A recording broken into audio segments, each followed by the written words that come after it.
Y'all, I watched it and I don't do horror. Okay. I always say that and always talking about a horror movie or show, but I watched this one start to finish. Okay. Because Bay watched it and he said, we need to finish this.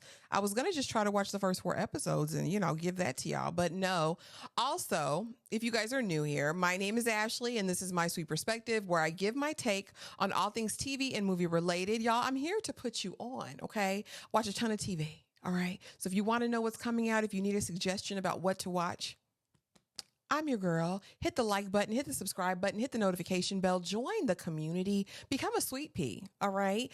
But we are back today to talk about Them Season 2, The Scare. Now, was it what I expected? No, but it gave me all the feels. It gave me all of the nostalgic feels that I want from a 90s movie. You know what I mean?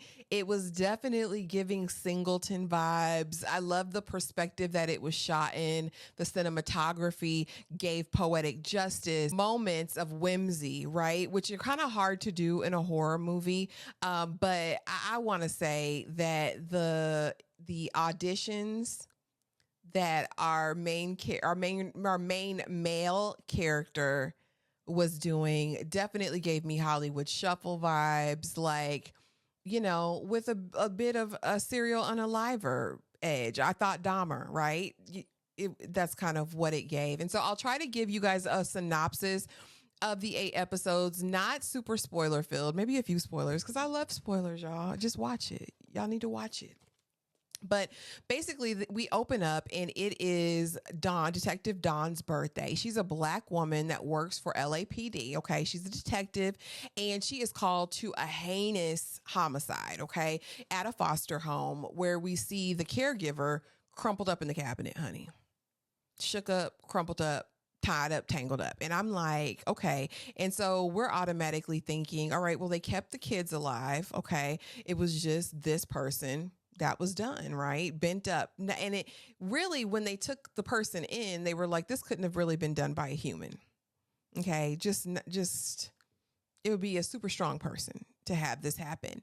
Meanwhile, across town, we meet a young man named Edwin, who works for a place like Chuck E. Cheese. Okay. He dresses up, but played by Luke James, but definitely gives scary. Okay. Definitely gives unhinged. It definitely gives, he's got other stuff going on, but we find out he's an actor and he's auditioning for roles.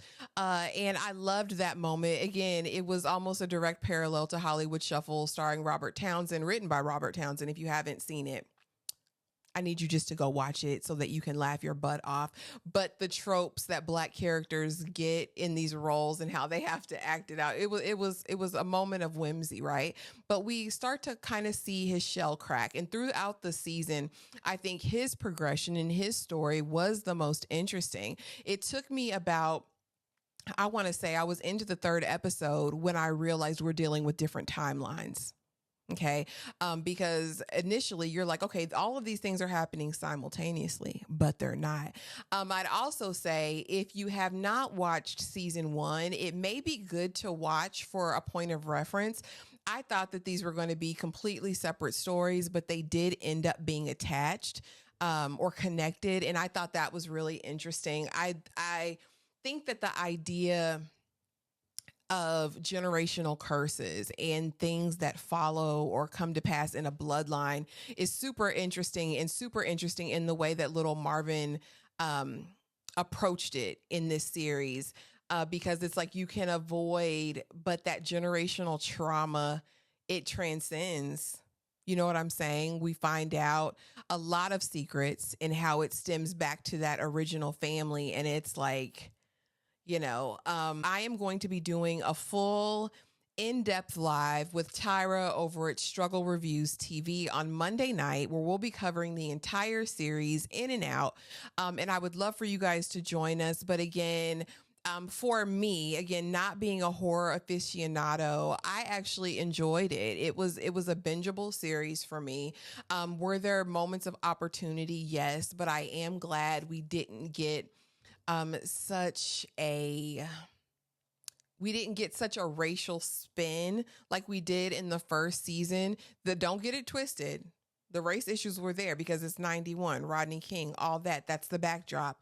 But I like the idea that we're exploring the human condition and what trauma, what abuse, what rejection can play out to be, and how you can be existing and living a life, but there's still this alter ego, right? This other part of you that if you give into it, that if you submit yourself to, will result in tragedy and trauma, you guys. But let me know in the comments below if you watched it. Let me know what your thoughts were, and I will see you guys in the next video.